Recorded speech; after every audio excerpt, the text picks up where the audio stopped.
And spawning in the bottom left in the red, his name for Dragon Phoenix Gaming is Rogue.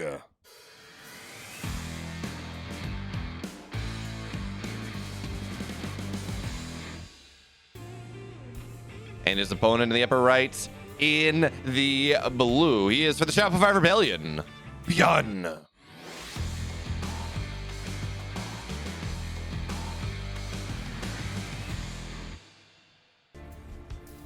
Man, I'm all nice and comfy in this jacket, and then for whatever reason, the heat kicks on. It's not all that cold out. It's like 50 degrees outside. It's nice and comfy, and I can't wear it anymore. I don't get to be all nice and cozy. Instead, I gotta wear, less stuff. And there's some analogy I can make, some lead into how, well, the players, their builds don't need to wear anything. They're gonna be exposed rather soon, but that's just a poor lead in, so we're not going to go for it. The question though is how this is a best of 9. So when we talk about extended series, these early games, not only are they an opportunity to take a win, to do something like that, but also, I mean, you want to win every game, but these are opportunities for both Byun and Rogue here to set the meta, to decide how the games are going to go. Not in terms of each individual game, do you win, do you lose, although that is of course the thing, but what is the feeling of the series? Is it going to be an aggressive one? Is it going to be Byun hitting with all manner of interesting timings to try to catch his opponent off guard? Is Rogue going to put the fear of roaches into his opponent early? Now, game 1, that is not going to be the case, but he's not Cyril. He does go for roaches a little bit more than that. He's not Dark either, but operating in that nice little middle ground. So again, talking about stuff like this, or is it on the flip side? Do these players say kind of sign some mutual agreed destruction? Do they say, I can't really break too much here. I'm going to take the game late. I'm going to go a ghost mech in Byun's case. As that is kind of the ultimate Terran late game position right now, to the point where you talk to every Zerg in Katowice, and they were saying, yeah, I think I can beat Maru, but if the game gets past 15 minutes, there's no way. I'm not breaking him. It's just not possible.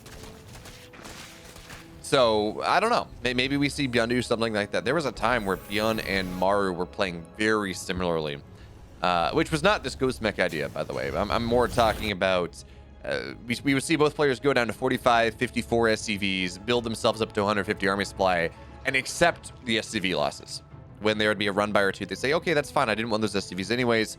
They would still build this maxed out, massive army with 3-3 in tech, and they would go for one big hammer blow. Now, again, that is not the TVZ late game meta anymore, but at least when that was happening, Byun and Maru were playing identically, and they're both rather good at the matchup. But it's going to be Hellion Hellbat, or it's going to be Hellbat Banshee timing coming on from Byun in this game. We have, of course, Hellions coming on out, although Byun is a little bit supply blocked for a second. But again, Hellions are going to pop out. We're going to see just about 6 of them most likely.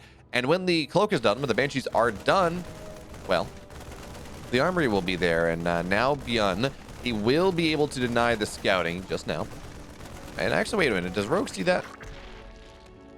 He did. Okay, so Rogue saw the starport, but the big thing is he has not seen the armory, which is arguably the most important thing here. So Baneling Nest is on the way, but that is not going to be in time for these Hellbats marching in. And do we have, so we have spores on the way, sure. These spores are not going to be where they want to be for the Hellbats. The Hellbats look to dive on up now. There are queens here for the moment.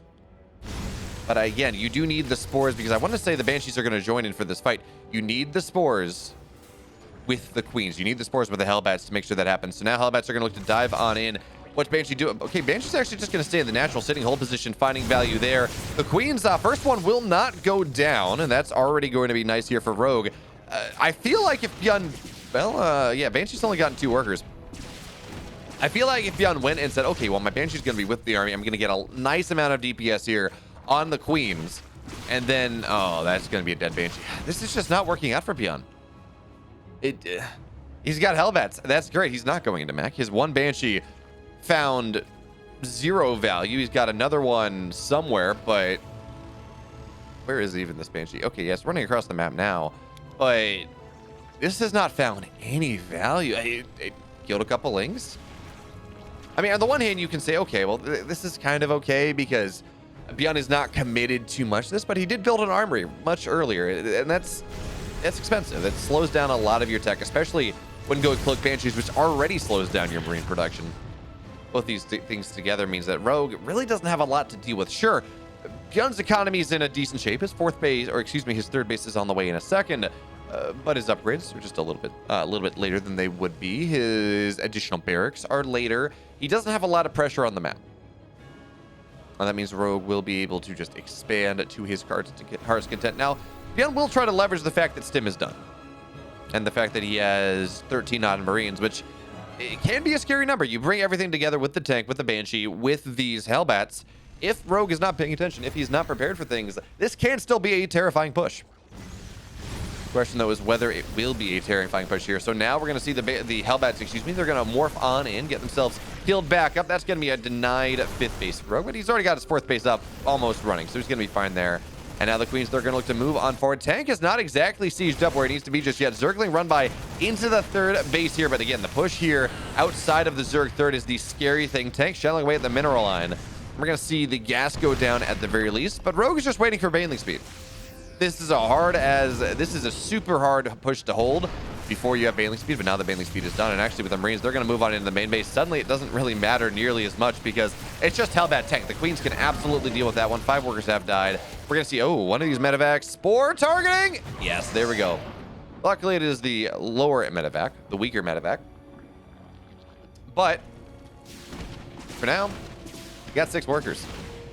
Really not finding all that much, especially considering you lost a couple on the other side, lost the mining time. The Banshee shelling away at this, shelling away at the hatch for just a little bit. But we actually don't have much here, and that's a lot of Zerglings to run into, not find too much value, because Byun's Marine production is here now. But what we're also starting to see, as this Banshee continues to find far more value than it has any right to. I mean, Lair is done. You should not have to run a Spore from between your natural and your main and your natural over to your fourth base to make sure you can defend the Banshee. That's just not how that is supposed to go. Mutas are. You should have an Overseer, but Rogue, I guess, trying to greed things out. This Banshee should not be finding the value that it has. It looks like it's dead down. But anyways, fifth base on the way. Rogue's upgrades are actually going to be timed out faster than Byun because Byun is doing the Byun thing. He forgot his armor. Okay, actually, it's not all that bad. But we're starting to see something here as the drop gets cleaned on up, where Rogue has gone from mutas out of the Banshee play, which is something that I thought we were going to see a lot more of at Katowice. Hellion Banshee has kind of been the meta of TVZ for quite a while, and most Hellion Banshee builds, there is a 2-base all-in. There is a 3-1-1 Hellion Banshee 2-base all-in that does exist. It's only on Berlingrad, but we have seen it kill Zergs. But in general, most Hellion Banshee builds are 1-1-1 for a while. They slow down the Terran production. So they slow down the Terran Marine production, which means Banshees, or you can actually get mutas out rather nice and quickly. As the Zerglings, they're going to look to try to clean this up. Byun is not going to target fire down that hatchery, so the Zerglings should be able to clean that one up here. Once again, the mutas, they fly on in, 2 more workers go down, and just look at the supply. Look at the supply. It's 180 supply to 144. This is a lot. It's a lot versus a little here. The mutas, while +1 attack is being committed to, it's only, I guess actually most of the mutas are back at home. I was going to say it's only like 8 mutas, but it is 17. Where are the rest of them? Okay, there they go. Yeah, clump at home because you don't want to run Marines, or you don't want to run mutas over a bunch of Marines and lose them all. It's a very easy thing to do. So you keep your mutas at home until your harassment set is done, and then you add them all up together. But the drop that was pretty much cleaned up earlier, it is continuing to find some value. A couple Marines, a Hellbat in the main base. Hellbat just making it a little bit harder for the Zerglings to do the cleanup, but now they're a bunch of mutas. So this drop is dead. It's done. And Rogue continues to dominate the map.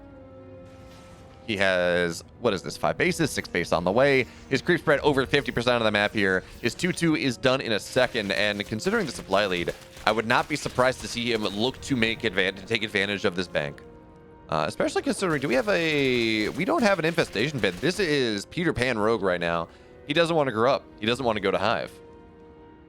There we go. Okay, there's the infestation pit. It really does feel like Rogue could have gone for that a lot earlier if that was his goal. Really could have found himself a nice upgrade lead, but now the Hive is going to be delayed, and it buys Byun time from an upgrade from a tech perspective. But again, I'm seeing this game, and maybe not now because Byun is maxed out. He does have a lot of tanks. He does have 2-2. But for a while, it did feel like Byun was going to be bustable. At one point, it was 180 to 120. As this move out, what do you want to call it, on the north side. Actually, the Banelings will not get the connections they're looking for. So Byun, he will force Rogue back from this position as the Mutas, they want to be rather careful. Looks like they ate a couple of Thor shots, and now Bane's Lings are going to come on in, and now Byun, he's forced to pick up, go home. But a couple of Mutas will go down here. This is not the... eventually that push is going to be dealt with, but this is not the best handled position here for Rogue. He's losing a lot of these Mutas that he doesn't really want to lose. 11 Mutas have gone down, and now Byun's going to find himself. He's going to find himself a free 5th base, and seeing the drones long distance mine, he should know that the 7th base, I think that is going to be there as well. So for now, Zerglings, they're going to get paired away as Byun micros himself on into a corner. Eventually, it's going to be hot pickup. Eventually, it's going to be a run. And despite that, I guess the pickup on the north side was a lot more supply than I was giving it credit for.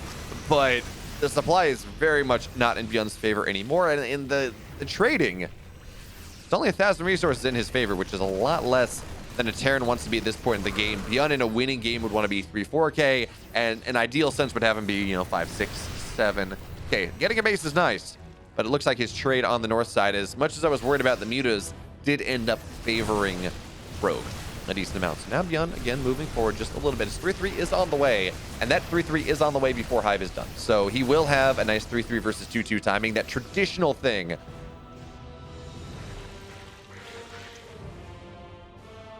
Thank you, Bibbs, for being the bot of the day. I do appreciate it.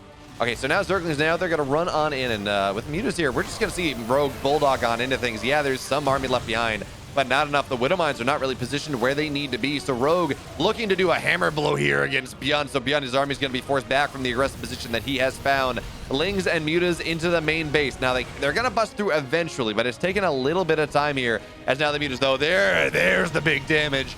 +3, 3-3 will both be denied here, and even if the Mutas go down, I mean, denying Byun that one big 3-3 versus 2-2 timing that he was looking for.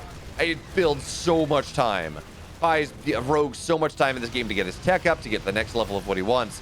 And we say buying time as if Rogue is behind. He is massively far ahead. It just, again, it buys that opportunity to go into ultras, whatever you want.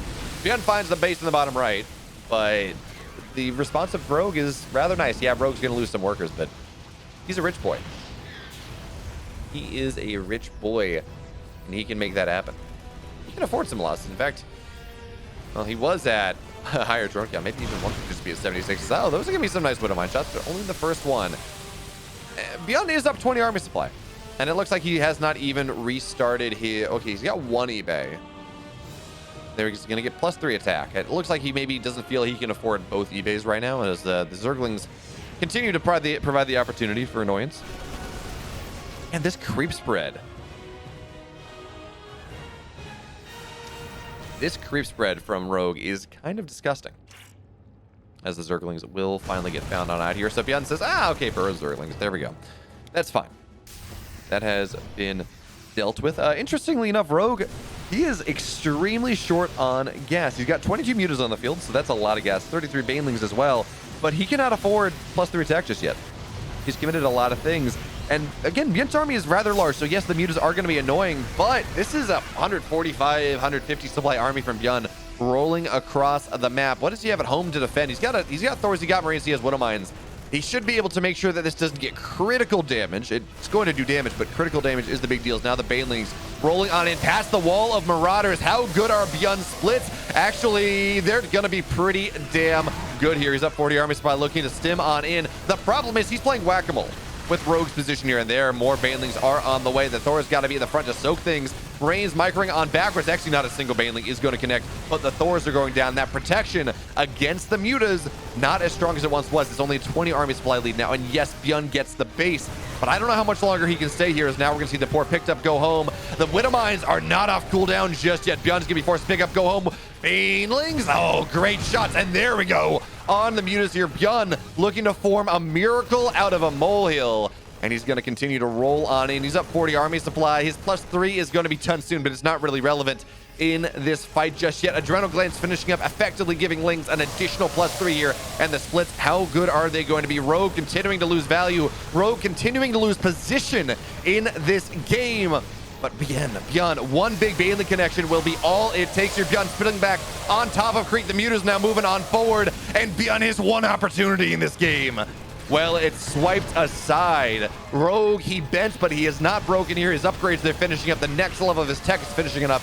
He has ultras on the way. He's going to clean this army up. And from a 40 army supply lead, Byun falls. Rogue takes game 1. Double gas here for Byun to start.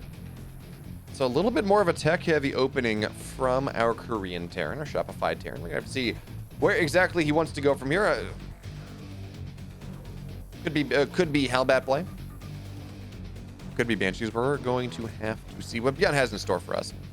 But Rogue, well, he's going the usual. Hatch gas pool. Nothing too crazy, but for the most part, the imperative in this matchup to do something interesting is often on the Terran. Yes, there's the 19 drone roach timing and the 35 drone roach timing and the, well, you get the point. Different roach timings. But in general, I mean, the era of the Baneling bust is done. The era of the triple barrel bust is done. Pretty much, Legacy of the Void removed a lot, not all, but removed a lot of aggressive options from the Zerg arsenal just because of how economy scaled and how, well, because of how economies scaled. We saw Scarlet against Clem do that really cool hatch that hatch rush, or that proxy hatch. There we go. That really cool proxy hatch rush that did take Clem off guard, was able to kill him. And we do see, you know, people like Bly do stuff like that on the rare occasion, but a lot of those pushes have already been figured out so much that it's one that you don't even throw out once a series. It's you throw out once a year, maybe. Because if your opponent has even an inkling that you're going to go for it, they're going to scout it, and then, well, they're going to get Cyclones out in time, and it really is not much of anything. And folks, remember, by the way, we talked about Rogue looking much better that game, and that was off of, from Byun, that was off of a failed Banshee Hellbat timing. All right, so already Byun set himself a decent amount behind. He got, I think, 2 drones. And he got half damage on a 4th base that didn't end up mattering at all. When you buy the armory like that, that slows down a lot of your production. In this case, it slowed down his additional barracks, both the armory and going, well, Banshee to start. But it did slow down his barracks, which meant there were less Marines, which meant the mutas, they could pop out and find more damage. They could bounce around. And Byun took so much damage from those initial mutas that were kind of the hard response to exactly what Rogue did in that game. So in this game, it is not Banshee play. It's going to be a much quicker stem. Only 4, well, we're going to see more Hellions on the way, but only 4 Hellions on the map right now. For map control, Byun is going to have a lot more stuff earlier, and this makes sense for a couple reasons. First and foremost, it's Berlingrad. It's not 2,000 atmospheres. It is a smaller map. It does provide Byun more aggressive options. Well, I guess that is the big reason. Also, the Banshee play really, really did not work for Byun in that game. Number 1. Also, welcome everyone from Pig's channel. This is Rogue versus Byun. It's best of 9. Format is loser pick. So Rogue took map 1, which I picked. It was 2,000 atmospheres. Go for the most standard map that we have. And from there, it's whoever loses. So Byun lost map 1. He chose Berlingrad as the second. As the Hellions, they're going to look to dive on in here. Zerglings are not very large in number, but they're going to do a great job body blocking. So Byun's going to be forced back out. He loses a Hellion, finds no gain. And again, Byun, it feels like he's been stifled at every turn in this series. The Bacons are flying. Shout out also Alpha X Maturino and the Action for Climate Emergency, which is another sponsor of the stream. We'll talk about what they do in a little bit. But now Liberator is going to show up in the main base. Rogue, he's already on almost 60 workers. He's taken no damage. The Hellions have really not done much of anything. The only question now is how well does Rogue respond? Well, he's got 2 Queens and Spore already on the way. So the answer is damn well. This really should not find too much value here. So Byun doing the thing of, well, I need to siege my Liberator behind the base so it doesn't aggro into things and so I don't lose it, but also really finding no value there. And that really that's been the story of the first game and a half of this series. Again, it's best of 9. Things may change. But for right now, the story has been Byun trying to find value, trying to find damage. And even if he gets something, again, he's not found anything in this game. In fact, has he killed a unit? Okay, he's got 5 links. And, hey, 2 Overlords. That's nice. But this has been a game of Byun looking for value, not able to find it. Rogue continuing to grow, continuing to get his bases up, and then just overwhelming our Terran player. So Byun is 3rd base on the way just now. His upgrades finishing up. getting ready for a push. And again, his marine count is much higher than it was last game. Rogue will not be able to squeak under there. The 20, 50, 100 tons or whatever it is of a command center will not have to face the moral quandary of squashing a single Zergling to land. And they will be able to get that third base on up as Byun moving out on the map here, timing out with his upgrades. And in all fairness, the creep spread from Rogue is good, and it is rather good, but it's not oppressive just yet. Byun does have an opportunity here to kind of nip this one in the bud to provide himself some opportunities. Some opportunities for advancement. But again, Byun right now, he's just going to sit on the edge of things. The upgrades are not yet done. But it feels like Rogue has almost gotten away with his fifth base. It's 7 minutes and his fifth base just about done. He's got a macro hatch as well. So he's just going to go... Last game, we saw a lot of mutas. This time, it's going to be pure Ling Bane for a while. He's going to hold this first push from Byun. Maybe even go for a massive counterattack. And then when that is held, maybe we see Hydra Den. Maybe we see quick Hive. It doesn't even matter, though, because Zerglings are going to find their way on in. This big push from Byun that he was looking for, it's going to get sent back, return to center here. Zerglings in the natural. Not getting a ton of SCVs just yet, but army is dying, and it's forcing Byun back. That is really all that Rogue cares about here, although this is a lot of Zerglings to lose, to be fair, and only 5 SCVs have died for the moment, but the army on the side, yeah, Byun actually is going to be able to pick up, only losing a couple Marines. So this actually, okay, 14 SCVs go down to the end of things, and now Baneling's running on in. Yeah, we don't have Baneling speed, but if there's only one way to go, which there is, we're going to see the fourth base. It's just going to die here. SCV's getting pulled off into a corner. Now, the wall is not finished, so the SCVs will be able to escape just a little bit. Rogue saying, okay, well, that's fine. I'll kill off your supply depots. And he's going to supply block Byun just about. And, again, Rogue kneecapping Byun in this series, it's... I would love to say it's looking close, but Rogue is just... He's doing that Rogue thing where he's just making these games so close, or is so not close, I guess. He's ending the games before we get into the mid game. Part of it's some strategical decisions from Byun, but Rogue is just finding that one move that kills his opponent. And it's a great move, don't get me wrong, and Byun actually is going to... Wait a minute. Byun's going to stim on in here. There are only 9 Banelings on the field. Sure, there are Queens defensively, but if Byun's micro is going to be really good, maybe he can push on into this fourth base just now. Widowmine's on top of the Queen. Most of the Queens are going to go down. Baneling's looking for those connections, but Byun's not going to take too much damage just yet, but more Banelings are here, as again, Zerglings on the other side of the map. Rogue finding so much value. He's held off as long as he needed to. The push from Byun is now dead.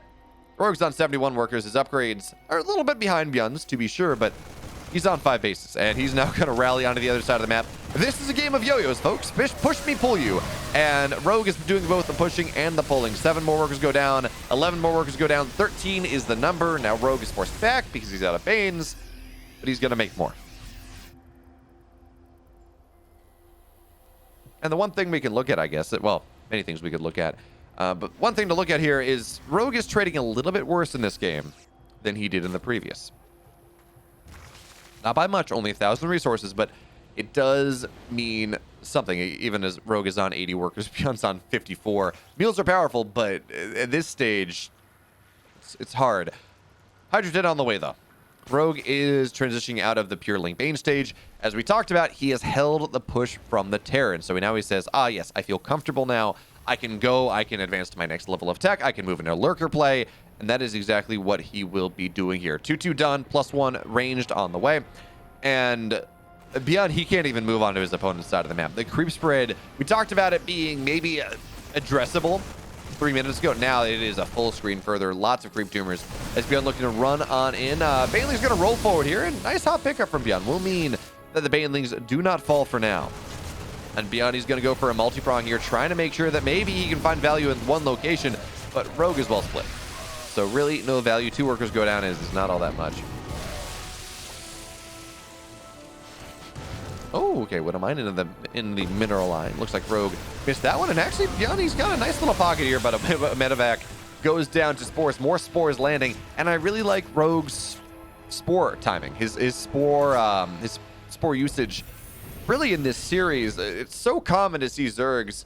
They'll buy maybe a couple spores early, but they're not really doing all that much with them. They don't really do a lot to defend drops. But Rogue, he's sitting on 5 spores. He has 2 spores in the main base, although he's going to lose a base here. That is going to be a kill, not a cancel, folks.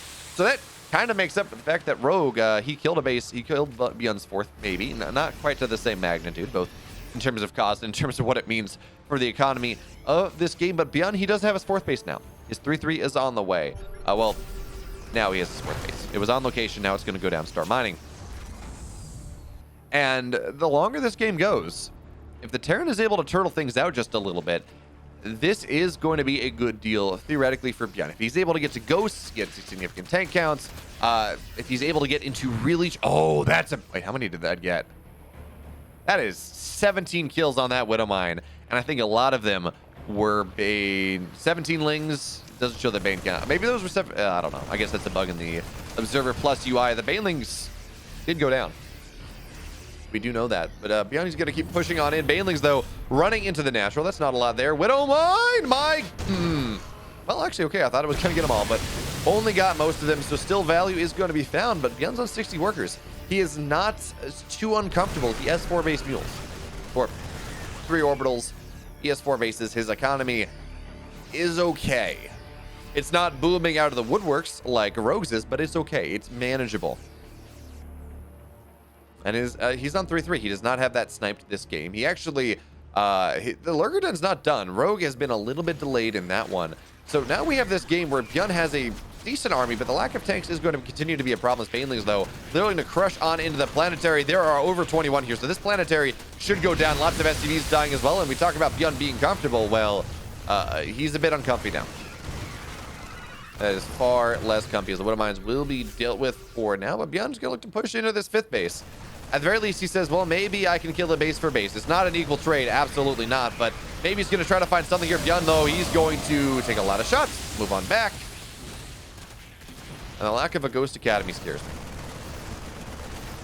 Because the Lurker Den is just about done. We will start to see Lurker upgrades rather soon, and lack of tanks really as well. Going 4M against Lingbane Hydra, not the best move. This Rogue... he's going to morph a couple Banes in a rather awkward spot. Byun should be able to find this one out as he pushes in on the west side, southwest side as well. But there are enough Banelings through that it is going to be rather difficult. Just a little bit hard for Byun to truly push on in. So Rogue now secure on his 6 bases. Byun, I think we're going to see him lift his main base over rather soon because he's lost 2 command centers right now. He's lost a planetary. He's lost a regular command center that was supposed to be a planetary. And what this may mean is we may see Byun once again just max out. This time it'll be 3-3 instead of 2-2, but just go for a massive death push where he has 200 supply. He's sitting at 150 army, 153 army, I guess in this case, and just build this big Doom army and either win or go home. But he's got to take good fights in the meantime, and that's not going to be all that great. We're going to see a bunch of Widow Mine friendly fire. Looks like the Banelings maybe got one there, but in order for Byun to do this, he has to max out. He seems to be struggling with that here as he's going to eat some more big Baneling shots on the left side. He just cannot find value. This drop of the Liberator on the north side as well will be taken care of. And if Byun wants to go max out and go for this 153 army supply push with 3-3, again, it's getting hard. Lurker tech is on the way more and more. +3 attack as Carapace is done. +2 attack is on the way. +2 ranged on the way. We have Lurker upgrades, Adrenal Glands.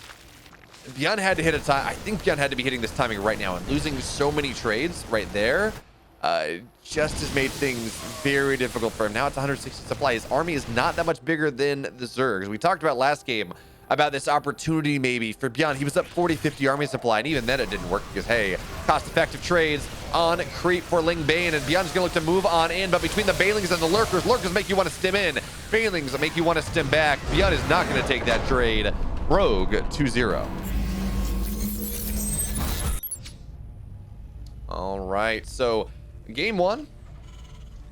Well, I like this. Actually, it feels like Byun has been a little bit, I don't know, off his game. Apparently, Byun was saying TVZ is his worst matchup. I can neither confirm nor deny that story. I did not see that interview, but Twitch chat is saying it. And I like this idea. You say, well, I feel a little bit lost in what is happening right now. Don't feel all that strong. So I'm going to go. I'm going to go and I'm going to build a proxy 2 racks. I'm going to put 2 barracks on the map. Hopefully that is going to allow me to sneak one out over my opponent.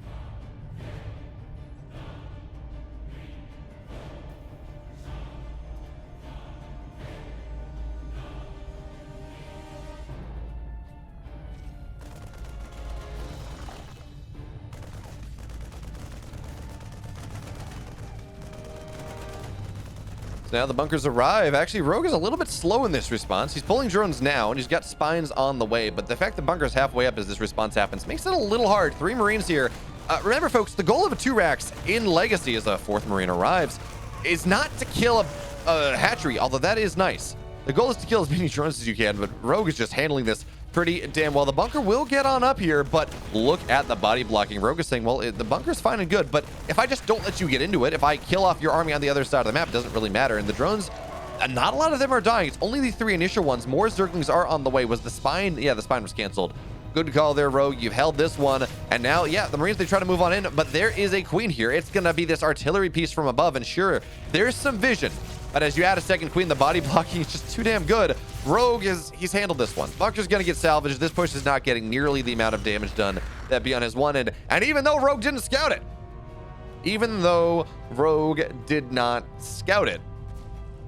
doesn't matter. Because he had the hold anyways.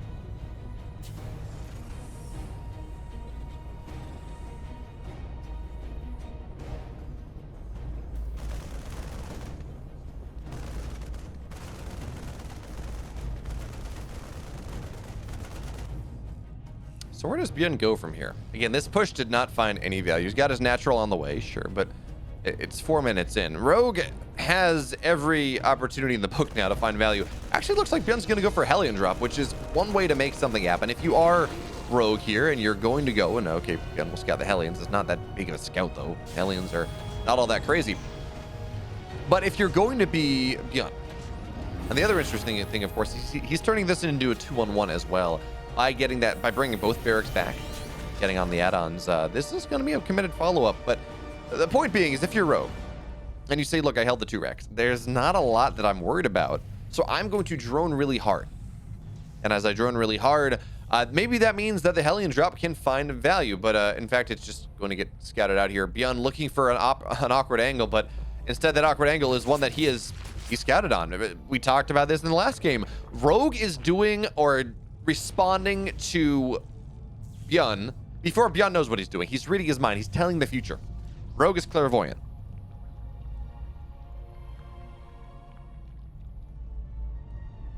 So this drop has really found no value. It looks like maybe the drop's going to rotate on to the south side and try to push through there, but there is a just wall of vision that Rogue has. Now Zergling's going to look to run on in. He's going to get a couple Marines in the middle of the map here, and guess what? There's no wall. Granted, enough Marines are in a corner, and Rogue doesn't really want to take this fight, but he's going to cut off some Marines as things happen. And he's going to look to force the surround because the Marines are enough in the corner that they can be dealt with, but not if they run away from things. And now, okay, Rogue, that's not going to work out for him all that well, though. Hellions return. Zerglings, they evaporate. And that's something. Map control for Rogue removed just a little bit.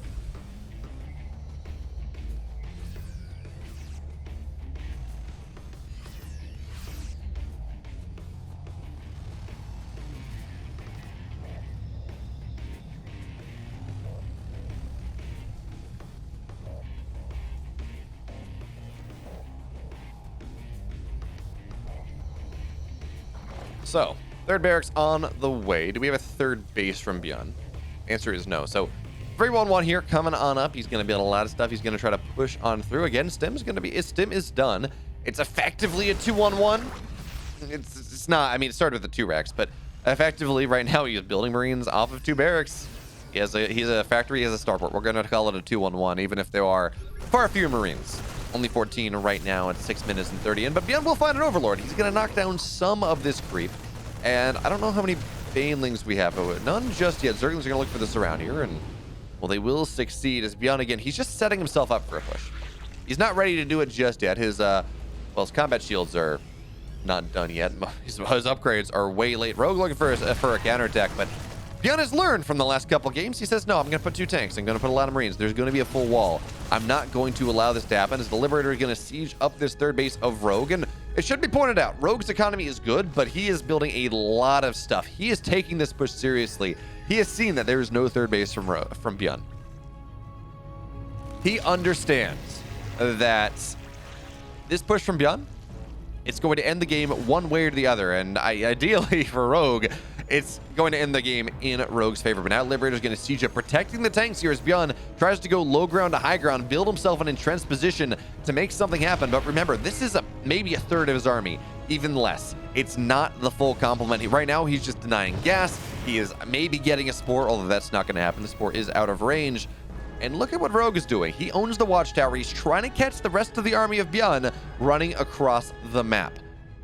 Byun's going the other way, and Rogue, of course, he's Nostradamus here. He knows exactly what's happening again. I don't know if he saw a scout or this is just a read. He says, look, I had the vision, and now you're not there. So now the Bailey's looking to roll on in. Byun's going to be forced to pick up, go home. The tanks, they're a little bit late on the siege. They're all going to go down eventually, but the Marines remain, actually. A fantastic trade for Byun. All the Banelings go down. That was a lot of gas here. How many Banelings died, actually? 20 Banelings go down for Byun. That means he's going to be able to find his way, wedge his way on into this fourth base. And we talked about, well, it doesn't feel all that great for Byun. It feels like he's been firing out that answer. Well, for now, it's looking a little bit more promising as Byun, he's going to get cleaned on up here, but he's got to drop into the third base. The tanks here, the Liberators are here, but Bailey's clean up the rest of it. So the tank, Liberator not doing all that much. And again, in moments, in instances, it looks good for Byun. And then Rogue says, I got a lot of stuff, but this double drop here, it actually is looking good. 7 workers go down. Rogue says, I can't hold anymore. Byun. The 2 racks didn't work, but then it did. Byun, he takes the first map in the series. Spotting in the upper right. In the blue, taking a fantastic 2-base push in game 3. He is Byun.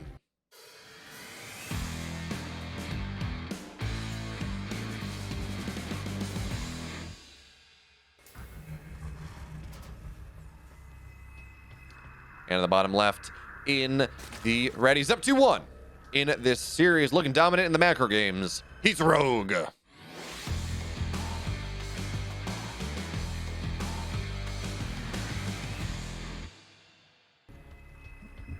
mean, Kenny Tennyson, you say that as if that is something different. I don't have the stat in front of me right now, but Byun played in more online cups than anyone else in 20. Actually, I'm gonna dig that stat up. 1 second.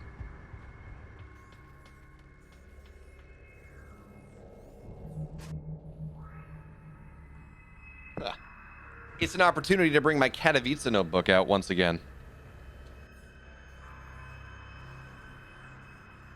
Yeah. Byun played in 177 online cups in 2021. That meant he was effectively doing 3 a week. he plays in online stuff more than anyone. Zest was close.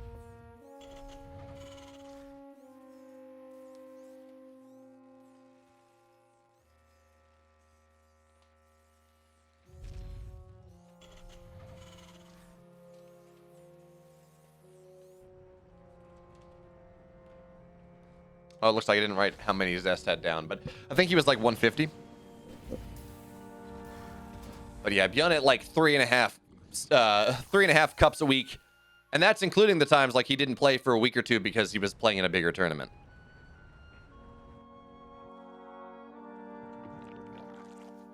I mean, iconic. Remember Innovation when he was literally unbeatable in TVZ with those Hellbat drops, arguing that Zerg was Imba. So sometimes you'll just see Terran say that. But now Byun, this is not a map that favors him. Glittering Ashes is not a Terran map. Really not at all. It's a map that always goes long. In fact, the concept of killing your opponent before 15 minutes just feels strange in general, unless there is some sort of proxy, as we do see happen actually relatively often on this map, just because it is so big that people didn't expect. Right? It's just so big that people don't expect the proxies.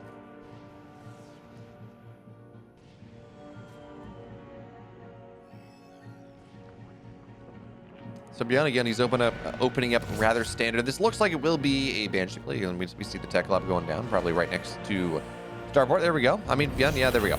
So Banshee play will be the name of the game. As the Reaper continues to try. I mean, Reaper at this point, its only goal is to deny creep, but it was not able to do so. There we go. Banshees are on the way.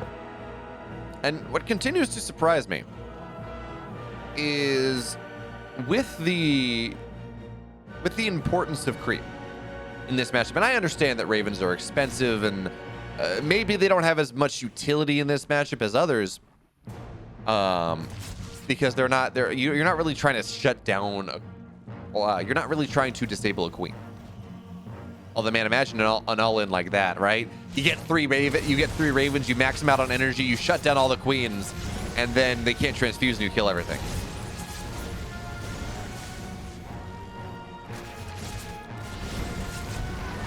But anyways, I'm always surprised we don't see Hellion Raven just from the creep denial perspective.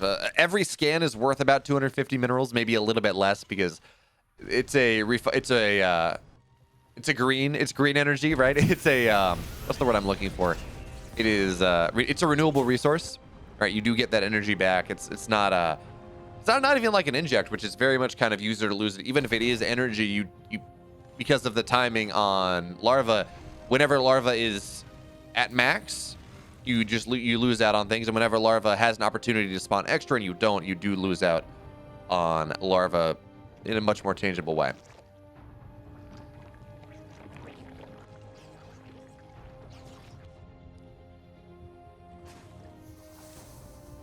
Okay, additional barracks are on the way. E-base, third base. Game goes on. Banshees.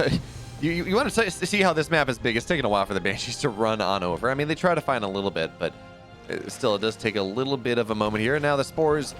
Rogue takes these Banshees seriously. He delays part of it, what it is, he delays the lair, saying, I want to be greedy as hell. I want to get up to 60, 70 workers before 6 minutes. I want to find every little thing that my heart does desire. But in order to do so, he does have to buy Force. He does have to make sure that his anti-air, his detection is going to be a little bit more robust than you might otherwise see with these quick lair Zergs, because then they have overseers.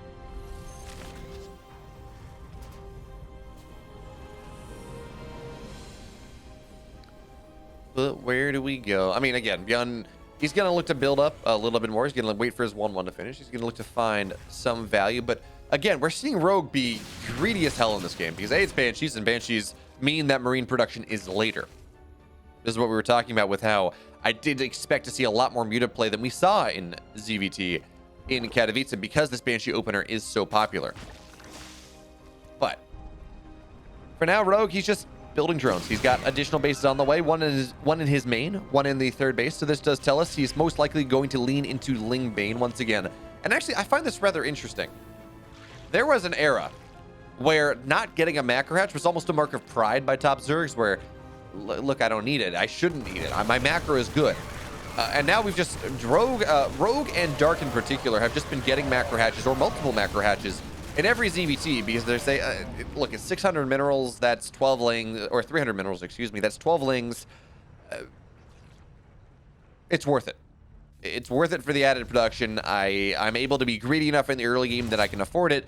And then it's just infinite larva. It increases their macro ability so much that it makes it a lot easier to play these Ling Bane styles, which then means that they can do more things. They can focus a little bit less on their inject timings maybe, and then they can get more run-bys, things like that. But it does feel like this has been a game where the Zerg has been able to expand to infinity and beyond. He's killed 2 workers. The creep spread has really not been denied all that much. Meanwhile, 15 Marines have died. Meanwhile, it means the push from Byun is not gonna really get off the ground all that much. And part of this is Byun is forcing this into the late game. We already have a 4th base on the way. And it seems like he is somewhat content to let us just pass the mid game by. And if he's going to do that, I think we do need to see a second factor get added in. And we need to see ghosts. Byun seems reticent to do that in previous games, but also he's been playing these comeback games where he is committed hard to aggression and not found value, or had run-bys just pretty much kill it here as Byun's got to pick up. He's got to run home, and it looks like he's going to get most of that out of there. There we go. But it's just so much stuff. Yeah, 7 Marines go down. Really not the end of things, but still. There's just so much stuff. And this creep spread from Rogue is already on the other side of the map. At the very least, though, that we do have the second factory done. 3 Widow Mines at the time. It's fine for now. because Widow Mines are much better against Ling Bane than tanks are, but we will need to see Byun make that transition, as the Lurker Den is already on the way. Infestation Pit is done. We're going to see Hive pop up in a second. If Byun is going to go, I'm just going to go straight late game.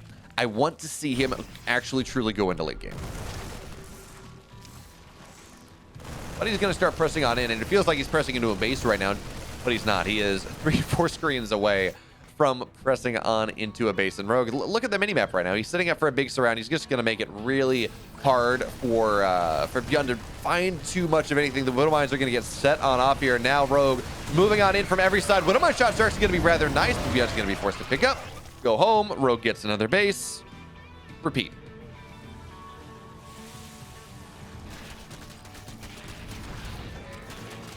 Now, the one problem, if we're going to call it a problem here, Rogue he's kind of banking a little bit. His supply is not really expanding to the level he would like, but again, he's waiting for attack. His upgrades are just about to finish. He's Hydras and Lurkers and all of these fun things, but Byun has found a rather undefended base here on the bottom side, but undefended for how long? Because the Banelings are going to start rolling on in a second. Lings get their surround.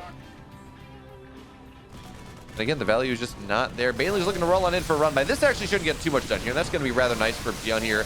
But actually, a lot of Marines go down, so never mind.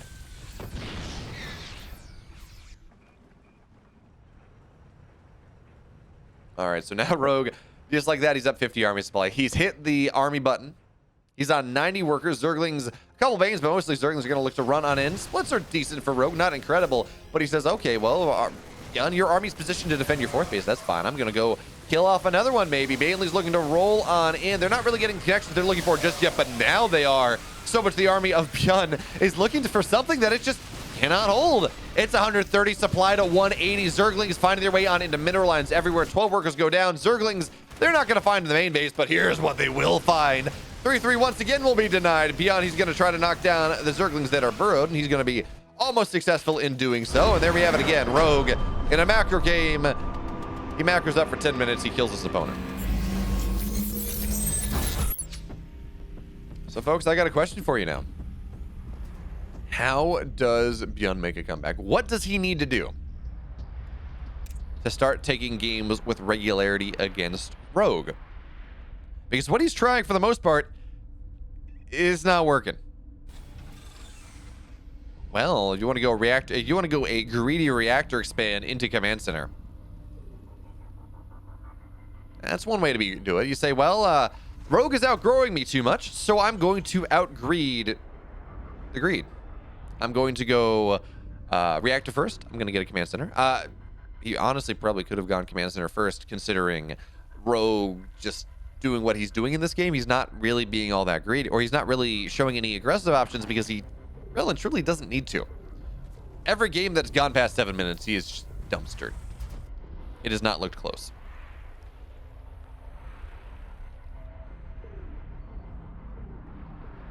So we're gonna have to see what I feel like we're okay. So reactor first, they actually, from what I've seen, again, we don't see a lot of them, but they do tend to lead more into Hellbat play, things like that, these early timings, because you get the reactor quicker, you're not spending gas on a Reaper, which means you're faster, your factory is faster.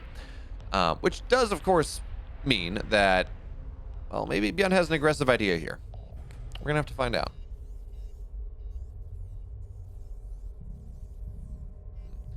One thing I'm glad we're doing, though, is I'm glad we're not seeing mech. Byun is not a good mech. I don't think I've ever seen Byun play mech well, but look at this. He's got 4 Marines on the map. They're just looking to deny scouting for now. Ideally, they catch an Overlord, but Zergling is going to be something. And sometimes we see this move on over with an SCV, where Byun says, I'm going to bunker up the third. I'm going to start rallying on over, but this is not Curious Minds. This is not Berlingrad. So that's not going to work out. And we're just going to have to... How many Zerglings are on the map right now for Rogue? He only has 3. 2 Queens, though, so 3 Lings and 2 Queens should be enough to deal with this. And Byun will not be able to snipe that Overlord, because, of course, what Zergs want to do is they almost always will put Overlords at the edge of their creep so they can get a little bit more advanced vision so they can see where Hellions are and react appropriately. Which would have meant that was a dead Overlord, but actually these Queens do not have energy. It's only 6 Marines, though. Only 6 Marines, but Byun says, ooh, free Overlord. He found his value. Doesn't lose a Marine, gets an Overlord. And maybe this is going to be enough for Byun to find his truth, to find the value that he's looking for. But there we go. Hellions on the way behind that. I would not be surprised to see an armory as well, because this is kind of looking like it's going to. I mean, this actually could just be alien drop. Could be a little bit faster than that. But this is kind of looking like it's going to shape up for a Marine Hellbat timing, something to that effect. But actually, the medevac on the field right now, it's got 8 Marines in. It's going to try to drop in the main base, and there we go. Okay, armory on the way behind this, which means Byun has to be very careful. He doesn't want to take too much damage on the medevac. Certainly doesn't want to lose it. But any damage he takes is less sustain for the Hellbats as they look to move on in. But now Byun, look at this. He's slapping a lot of Overlords. He's going to supply block Ryung here, and yeah, he's got 10 Lings on the way. But in all honesty, Lings are not all that great against Hellbats. So the moment the Queens arrive, he runs the medevac out. He says, I really do not want to take any damage on this one. Although for now, he's going to sit on the edge of creep. The Queens cannot really go there. If they do, they will die.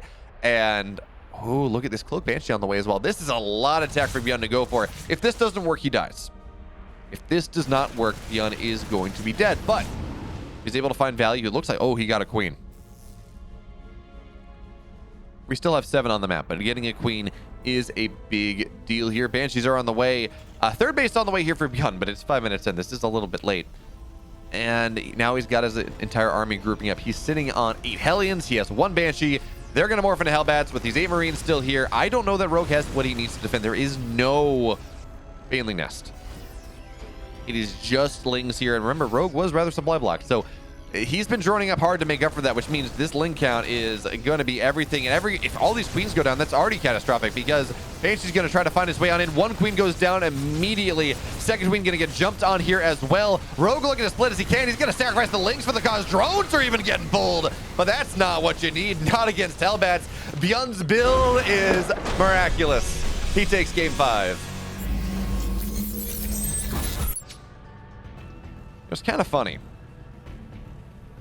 I always forget about Hardwire's. Like, it's given us really good games, but I always kind of forget about Hardwire as a map when I just go through my head of this is what's in the pool, and I don't know why. Maybe because it kind of feels like Heavy Rain, like not aesthetically, but in terms of the channels on the map. You've kind of these high ground, low ground, not quite the same, but I don't know. It just occupies a void in my head when I'm trying to list maps in the pool. Although, to be fair, if we saw I believe it was the Katowice side content, we saw, people ask, hey, pros, what's in the map pool? And they couldn't do it either. So, I guess I'm okay.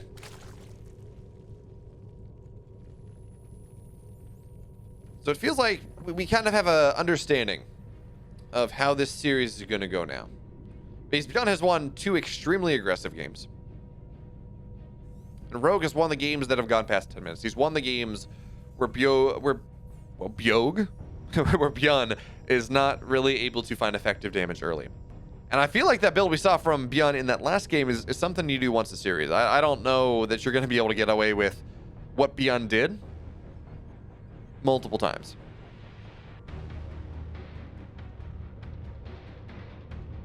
And Rogue is very, very worried about proxies. He has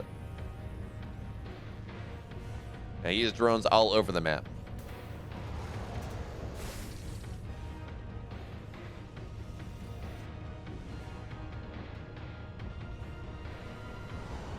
But Byun, actually, he's doing the same build he did in map 1, which I believe was just Hellion. No, that was Hellbat Banshee play. Okay. And that didn't work at all. But I think part of the problem there was the fact that the Banshees tried to find value elsewhere while the Hellbats ran in.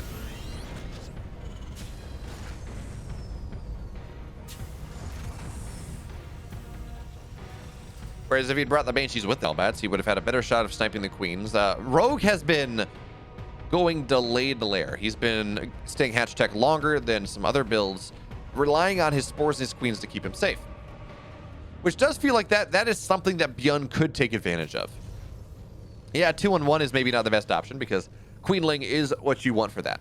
But if you're able to go Hellbat Banshee, something like, if you're able to find something that punishes, well, it's just kind of Queenling, that may work out for Byun here. But this is already going to be a different build. This is a rather quick stim time and coming out from Byun in this game, and we're going to see it pulled Viking. So this is not going to be Banshee Hellbat.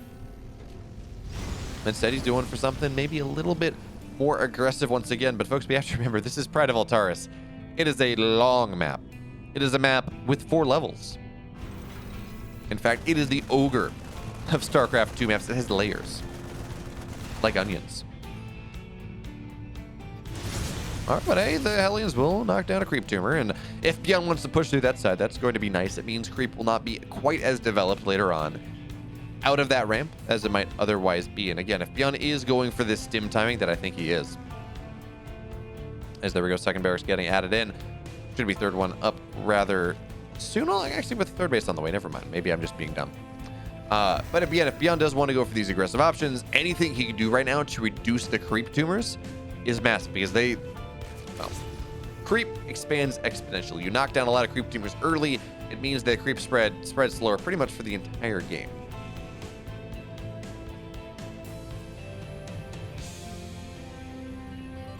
But okay, Rogue, he's doing something a little bit different in this game, and I like it. He's played the same style 3 times in a row.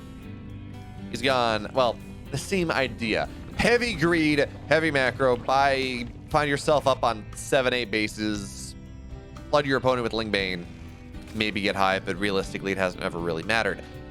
This guy, he's going to go 1-1 Roaches. He's going to look to overpower his opponent, and as much as I like Rogue throwing a spanner in the works, as much as I like Rogue doing something a little bit different, this is Pride.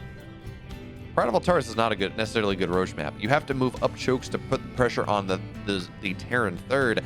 And often these 1-1 speed Roach timings, their job is to catch the Terran as they take their third base, which is a little bit harder now that you got to go up ramps. But anyways, upgrades now on the way here for Rogue. He's getting speed. He's got Roaches on the way. Eventually he's going to have +1 attack as well, because hey, you need gas for that. Rogue's a little bit broke, but also it's 550 and the 4th base is only going down now. This is a little bit slower 4th base compared to the Lingbane styles, in part because while Roaches are good, they're not maneuverable. Or Roaches are good at this stage in the game. They're not maneuverable. They don't really react to drops all that well. They don't respond to multi-prong all that well, because you need to hit critical mass with them, and it's a lot harder to do. So Rogue will take his 4th base a little bit slower, just to make sure that some odd multi-prong from Byun doesn't knock the wind out of his sails.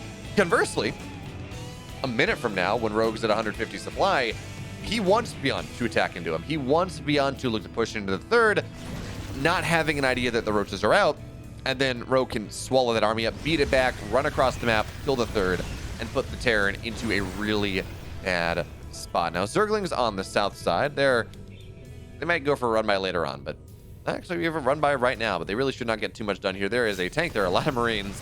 Run, Zerglings, as fast as you can. And there we go. Okay, so now Byun has the scout. If he did not earlier, he definitely knows that Roaches are in play now. His 1-1 is much faster, and he is adding that second factory already. Moving on into that one. He's getting his armories done, so he's going to have 2-2 on the way. Everything you want. The question, though, is how defended is his third base? We don't have a lot of SimCity right now. There's a factory coming down, sure. Byun's going to rely, it looks like, on map architecture and maybe some good tank positioning, but he's only on 3 tanks, and 2 of them are exposed. We do need to see a tank there on the high ground to provide that maybe bastion of defense, because Rogue is maxing out. His armor is done. His attack will be done soon, but it feels like if he waits for his attack, his timing will be missed. So now the Roaches of Rogue looking to move on in. Kind of surprised we don't see him attack from the left side as well. But he says, I got a lot of stuff. Half Roaches will travel, but Byun, he's actually taking a good fight to start here. The Biles are not getting the tanks. 2 tanks still firing. Byun looking to micro on forward here, but he had the armor. Rogue's army is just indomitable in this game. Zerglings filtering on in as the response. The Roaches will beat the first army, and it's the most important thing in this type of push. You got to beat the first army. After that, it's a little bit easier, but you knock the tanks down, and the rest will follow. The third base of Byun is broken. He's lost 23 SCVs. He's going to be forced back to go to the natural. This factory will not do anything for forever. And Byun, it's just not where he needs to be. It's crazy if you look at games like this and you say, well, the Zerg player has just out macroed. Oh, I love that too. Look at this. Actually, I didn't notice this at first. There's a changeling on the wall. It means that A, it provides vision of the tank, means B, that Roaches Zerglings could find their way on in. There will be no lifting of the depots here to keep Byun safe. It's not even mattering though, because Byun choosing to take the push on the low ground, and Rogue killed him. It's 4-2. We saw two builds that were actually very effective for Byun. Right? The one where he ran 6 Marines across the map, sniped an Overlord, got 2 more, put him in a medevac, sniped another Overlord, maybe even 2, I forget, and just kept supply blocking Rogue as he got Banshees out, as he got Hellbats out, and just hit with this sledgehammer of a Terran when the Zerg, A, was building more drones to make up for the fact that they had lost production time to supply blocks, and B, just had Lings. It didn't work. That never is really a hold. Sure, you can hold against 6, 8 Hellbats by itself with a medevac with Ling Queen, but when you add those 8 Marines, a lot of DPS there. When you add the Banshees, it increases the DPS so much that it's just not really a hold. And even then, you need more than, I think he had like 10, 12 Lings.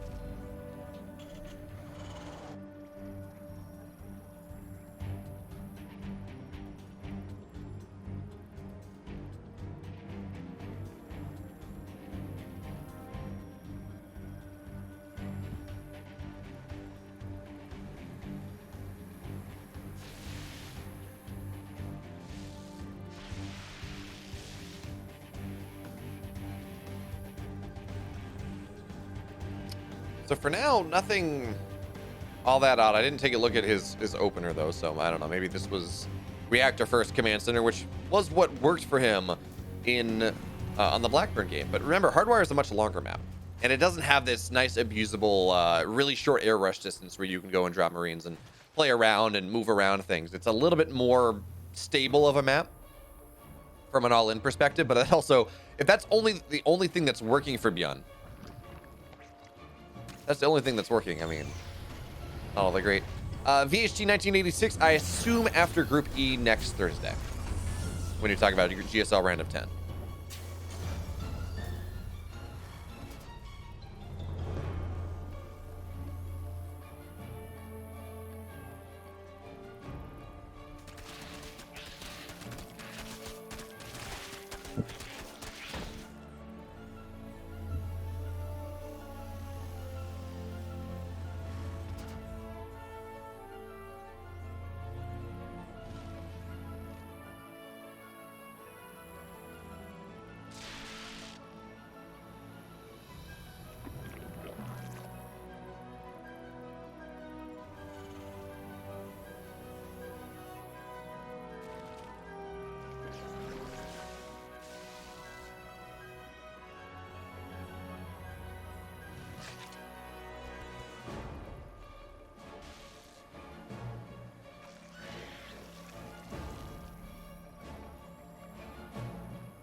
Okay, so, yep, it's the same. Oh, it's a similar build. It's going to be Liberators this time, and not Viking, or not Banshee. And it's going to be Marines in a medevac earlier. And part of this is it's just harder to run Marines in an awkward path and find value. But the Banshees they're running across, Reaper is here as well, which is, again, another difference. Maybe the Grenade is going to help on out here, but now the Marines are getting dropped on out. Hellbats are morphing. Liberator is not with this army, though, so that is that added DPS that you may look for. It's not there. It is just Banshees, it is just Reapers, it is just Marines, and Rogue, he has a really nice concave here. We're seeing some Hellbats already get targeted down. He's not getting on top of the medevac just yet, but these splits are damn fine from Rogue. He has not lost a single queen. He's lost some Lings, sure, but he has more and more queens out on the way. The one downside, actually, there's not a lot of creep in that corner, so the queens cannot chase as well as they would like. More Hellbats on the way, but the Baneling Nest is now done. More Zerglings are on the way. And we're going to see some Banelings get ready here in a second. Look to blow everything up, I think. And this Liberator has been scattered out as well.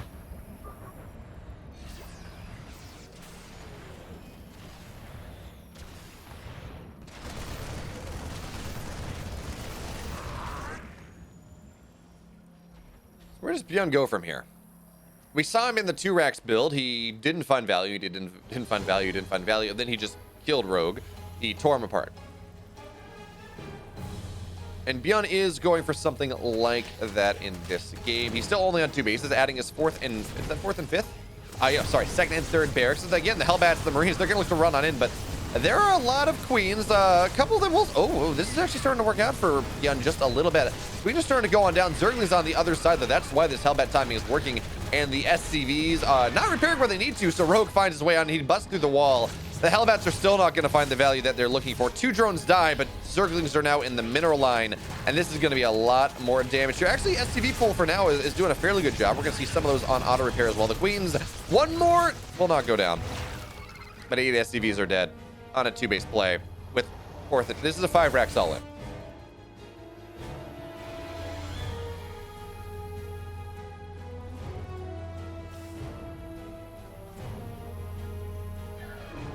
So now with Mutas on the way here, I guess Byun did get a 3rd. Okay, never mind.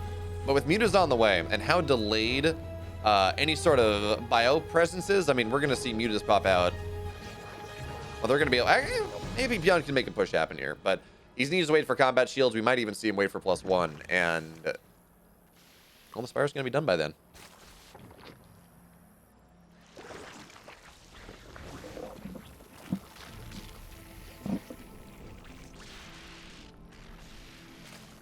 Folks, I don't know what I'm supposed to say here at this point. Byun has tried 3 different all-ins. 2 of them have worked, to be fair, but in the macro games, he's getting absolutely outclassed. And even the all-ins, even these cheeky builds are, they're kind of working for him, but not in any way that feels consistent. It feels like Rogue almost has the hold, and then Byun, on the games that he's won, he's maybe found a way. Blackburn is kind of the exception. He led, it felt like that build worked the way he wanted to, but this one has not. So Byun, his combat shields are just about done. 1-1 on the way as well, but actually Rogue's upgrades, so it looks like they're just going to be a little bit faster. His 3rd base is done now, but Rogue has his 5th base on the way. Mutas are going to be on the way here, and as Baneley speed completes, Rogue is just going to take his Mutas. He's going to sweep the map with Ling Bane. Mutas are going to sit on top of the medevacs. Actually, he may not even choose to do that because it's maybe better to send the Mutas across the map, immediately find value, and go from there. Regardless, this push is not finding any value. 12 Mutas are on the way.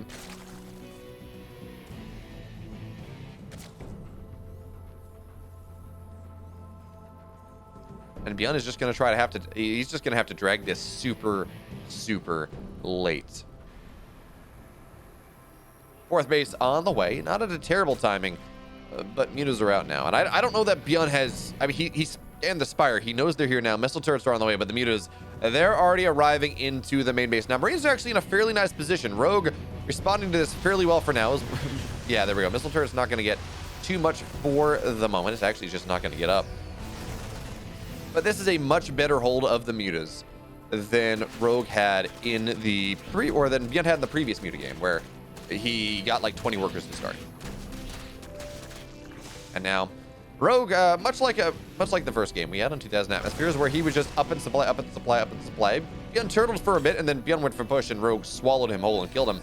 That's where we are right now.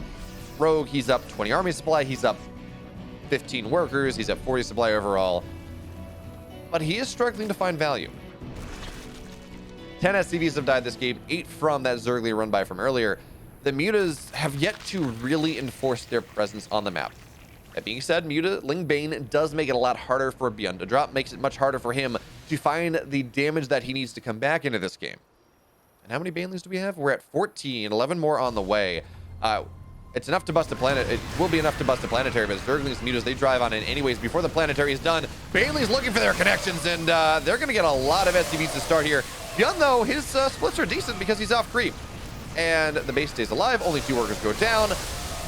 It's funny. You look at this fight. It's like, wow, that seems like a good fight for Byun. And then you look at the supply, and it is, well, not.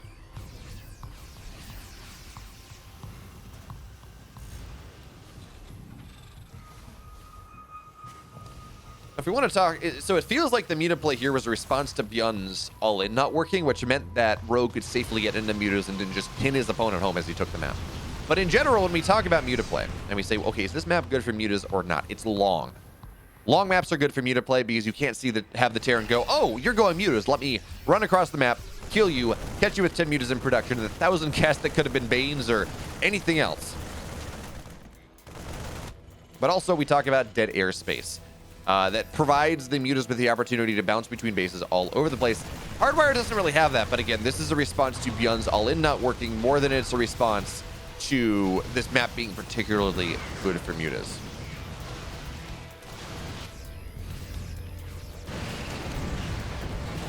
But now Byun, he's just going to try to pull a Maru. Reminder, one of the greatest maps ever played, at least in my humble opinion, was on Hardwire. Cero versus Maru. The reason it's not at least the best TVZ macro game, or, you know, there are two reasons that it's not the best TVZ macro game I've seen.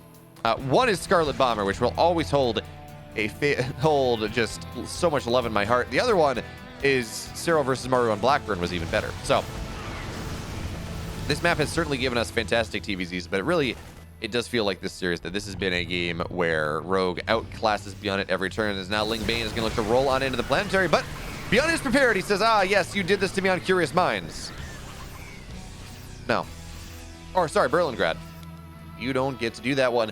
And I don't know how I feel about this, actually. Rogue is going Ultras. You want to talk about a composition that lets you lose a one game. It is absolutely Ultras. There's the Marauders look to run on forward. Bailey's kill most of them, but not a cost-effective trade. And Byun has his fourth base. It's stabilized. He's more Thors on the way. Bailey's looking to roll on in. Again, nice blitz here from Byun. The Thors will gladly tank Bailey's till the end of the earth. They have 450 HP. And they're armored units. They are very fine.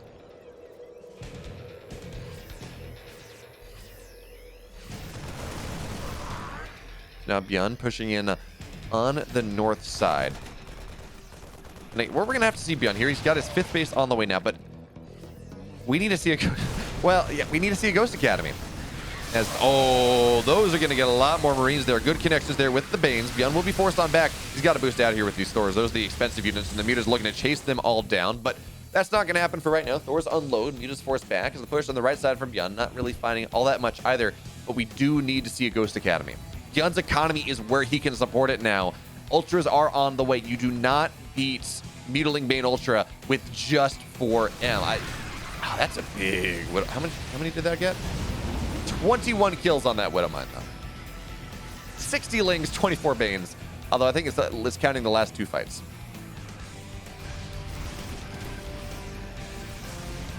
But anyways, you don't fight Ultras without Ghosts. Maybe in Heart of the Swarm, but the armor buff and everything else. You can, but you want Ghosts. You really do. Ghosts are what makes Ultras bad for the most part. And again, Byun just seems really unwilling to move into this Ghost tech, which is surprising as he does get a base on the north side. Hey, that's nice. I think that was a kill too. Nope, it was a cancel. Never mind. And there we go. Okay, Ghost Academy's on the way, but I was going to say it does feel like Byun is a little reticent to move into Ghost play for whatever reason, which is interesting because in so many ways we do see him kind of mirror the way Maru likes to play. So it is surprising to see him here just opting to not go for that one. As these Zergling run by will get dealt with. Only 6 SCVs go down, so that's fine. Mutas are going to find this drop on the north side, though, that denied the base of Rogue. And Rogue now, he realistically has every base he can be expected to take on the map. Which is where things get interesting. We need to see Rogue, and this has been the downfall of Zergs in late game ZVT against Maru in particular more times than I care to count. We see the Zerg go, and they take every base on their side of the map. And maybe they take some hatcheries on their opponent's side as the Mutas here finding a little bit more value. But a couple Thors are going to show up. They're going to say, back up. Back the hell up. And this is just going to buy room here maybe for Rogue to look to crush on in. Not a lot of Marauders with this army right now. One Ultra goes down. Thor doing a great job of tanking. This is not the trade that Rogue was looking for. We talked about Ultras being a great way to throw an army away. Great way to throw a lead away. And that was not a cost-effective trade. That was not a cost-effective trade. 1,000 gas more. Mutas again trying to find value in the main base, but as ghosts pop out, you can snipe an individual Muta down. It dies. But we're talking about TVZ late game. And what we need to see Rogue start to do now is take these bases, the 9 o'clock base, the 4 o'clock base, the 4 or 5 o'clock base. Take these from Byun. And most importantly, don't just put a hatchery there and sit there as Widow Mines. They're going to be rather nice. We're going to see the Banelings not get much. Although the Widow Mines die, so that's nice. But take these bases. Mine for them. 16, 24 drones. Steal the money from the opponents. The Banelings, though, they're going to get a great connection here. on top of a lot of Marines looking to break Byun, looking at that one big fight. Banelings on top of the planetary are actually not going to be enough to... Oh, the planetary stays alive. That is not going to be enough. And now Ultra's going down. He can't run from Ghost here, so it's going to be a hard snipe down. Byun needs to do a hard snipe down, but instead, no, he's active on the north side here. Oh, big Widowmine shots on these mutas, but it is a primarily Ultraless comp, or primarily Marauder composition. So the mutas, they kill the Marines. The Marauders are dead as well. It's going to be a base for a lot of Byun's army.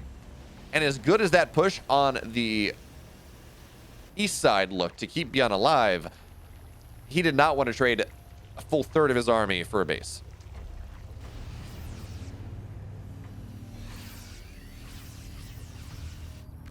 But I still do want to see Rogue go and take the 9 o'clock base, take the 4 o'clock base, and again, mine out of it with a full complement of 24 drones. Just steal money from the Terran.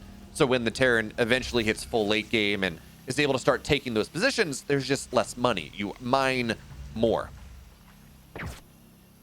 But for now, Rogue feels like he's in a dominant enough position. His bank certainly is nice, but he's only on 1,500 gas.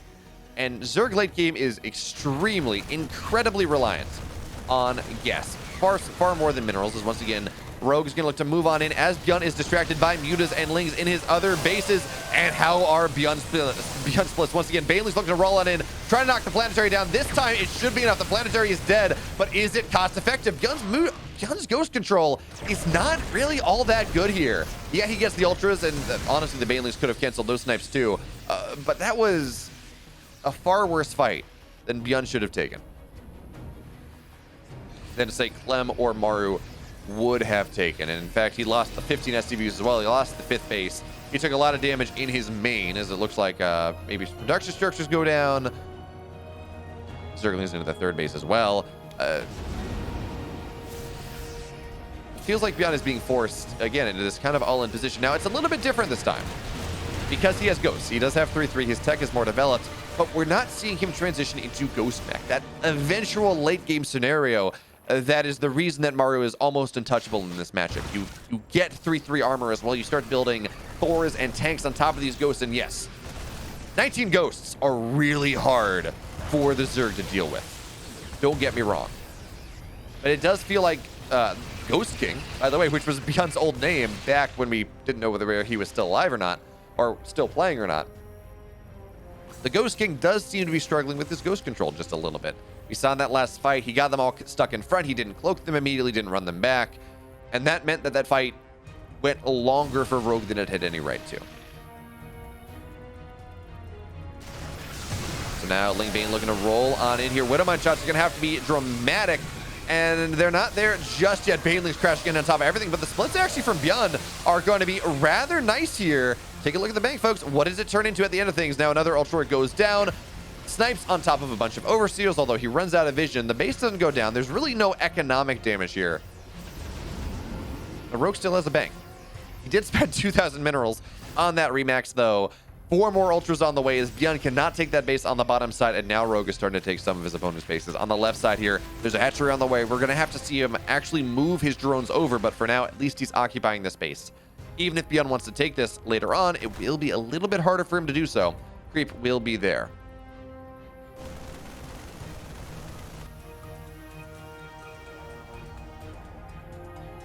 But Rogue, for the first time in a while, his upgrades, or his gas count, falling below 1,000 gas, just a little bit.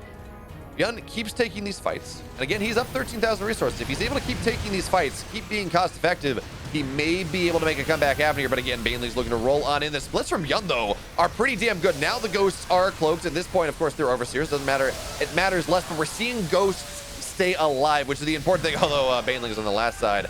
It's going to be a little bit of a problem. Ghosts not getting their snipes off. Now they are. Ultras are going to start to fall. But again, 17 workers go down. We're going to see orbitals go down here. Byun, he's taking bad fights everywhere.